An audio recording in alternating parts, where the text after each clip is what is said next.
Yo, what's poppin', everybody? It's your boy Mike Gomes. Welcome back to the channel. Yes, I do have hair. A lot of people hit me up and they're like, Mike, I just see you wearing hats all the time. Do you even have hair? Yes, I got a full head of hair. You know what I'm saying? And the hairline ain't really pushed back too much, knock on wood. But what we're gonna go over today is wholesaling, like wholesaling 101. What is wholesaling? I'm gonna break it down in a sort of way that most people don't break it down. Most people kind of make it a little bit more complicated than it needs to be. But there's just certain parts of wholesaling that you can get good at and make money. You don't have to be good at the whole entire thing of wholesaling. Like, you just have to get really good at one part of wholesaling and you're going to make money. So let's go over the parts of wholesaling that make a deal happen.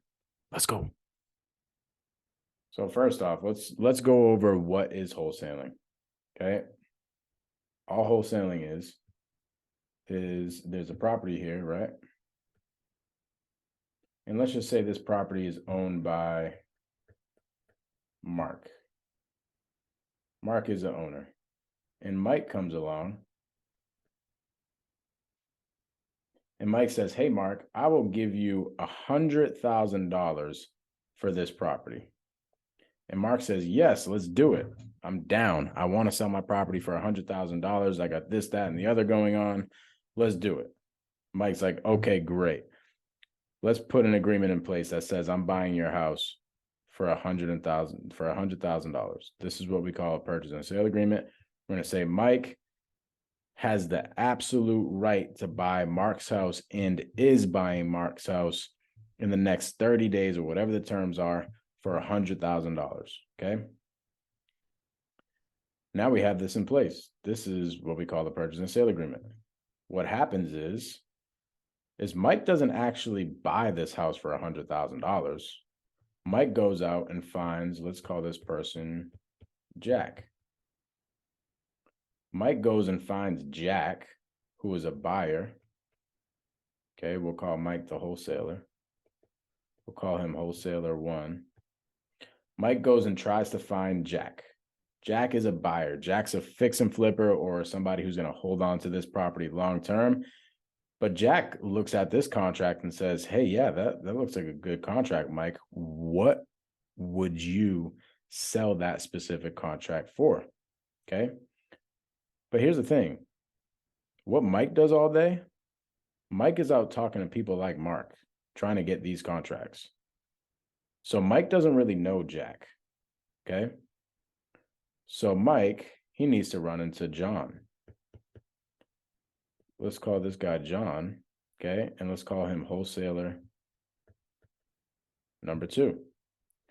John's job is to find people like Jack.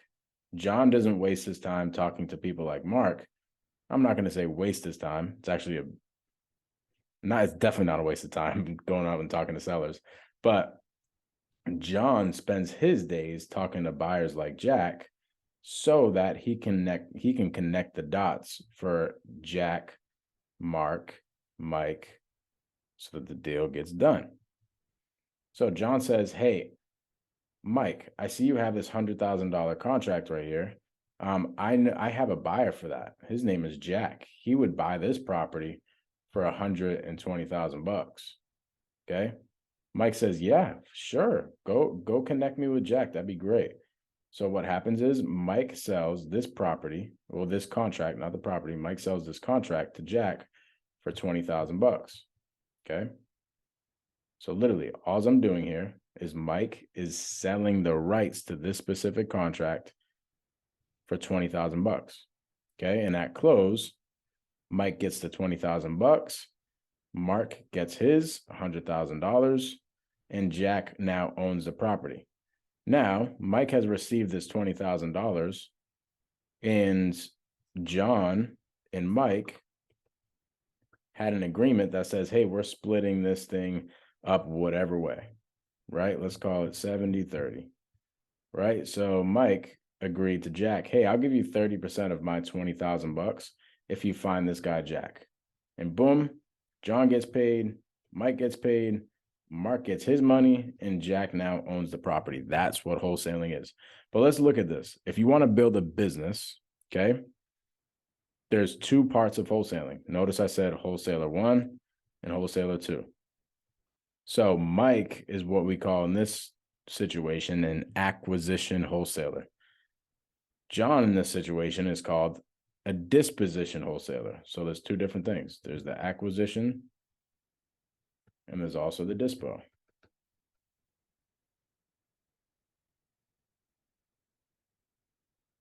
It's very, very important that you pick one of these. You pick one of these to hammer. You pick one of these to really get good at, because you do not need to do both. I, in the beginning, screwed up because I used to do both. I used to try to lock all the deals up and dispo them. And what happened is as I got contracts locked up and tried to find my buyers for it, I ended up turning a blind eye to my acquisition business. And then I would turn around and see there's no contracts this month. What the heck is going on? So you want to just focus on one, and then maybe in the future build both of them. I still don't build both of them. I'm like, I freaking hate dispo. Dispo is not for me. Okay. I'm just like, I just want to talk to sellers all day, lock up deals and all that. I'm not going to go in all the pros and cons and why we pick acquisitions. I'll do that on another video, but I will go over this. Every single business, no matter if you're, a landscaping business or you're a wholesaling business or whatever type of business you are, there's two separate parts to the business. There's actually, let me go over the first one.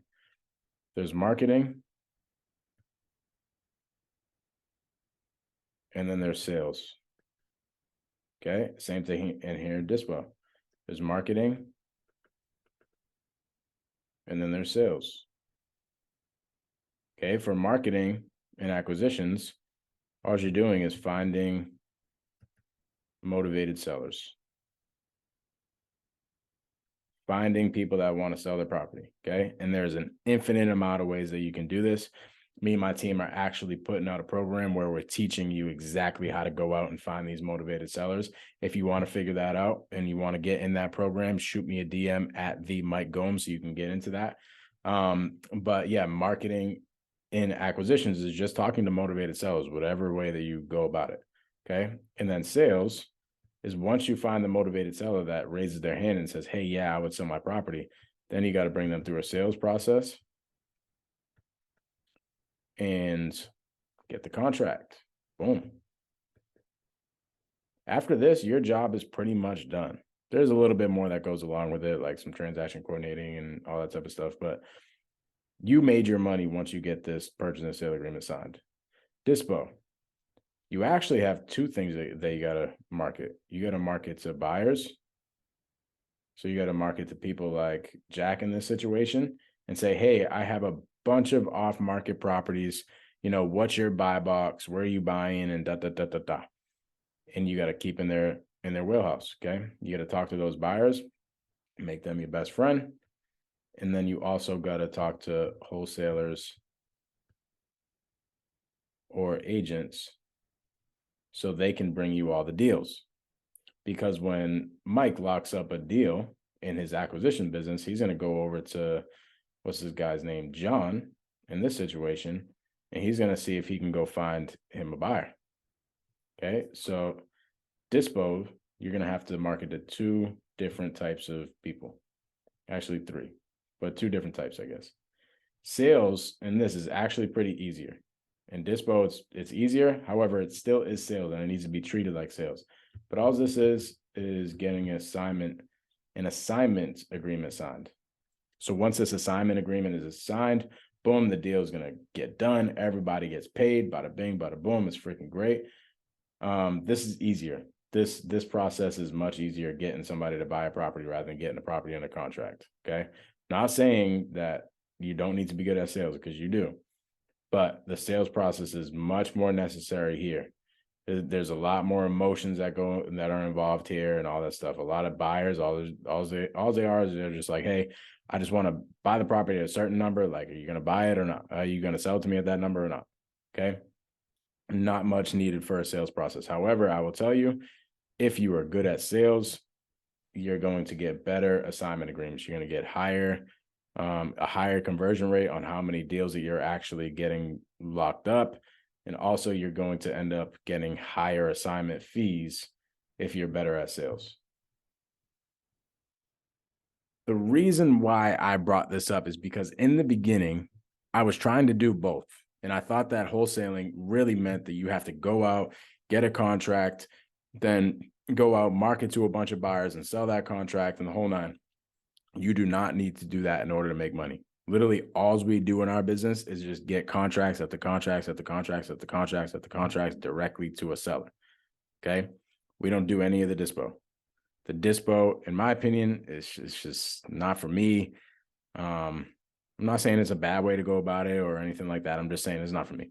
So I'm not going to go there and rash it or anything like that. It's just not for me. We don't do it. We just go directly to the seller. It's freaking great. I love talking to sellers. A lot of other people are like, screw that. I hate talking to sellers. I just want to talk to buyers all day. I just want to talk to wholesalers and agents, right? So there's no right or wrong way to do it. But I would definitely suggest, if you are trying to get into wholesaling, pick one of these two and absolutely hammer it and build a business behind one of these two. Do not try to build a business doing two at the same time. Attack one and go. I hope this brought y'all some value. If it did, like the channel. Well, like the video, subscribe to the channel. I appreciate y'all watching. Peace.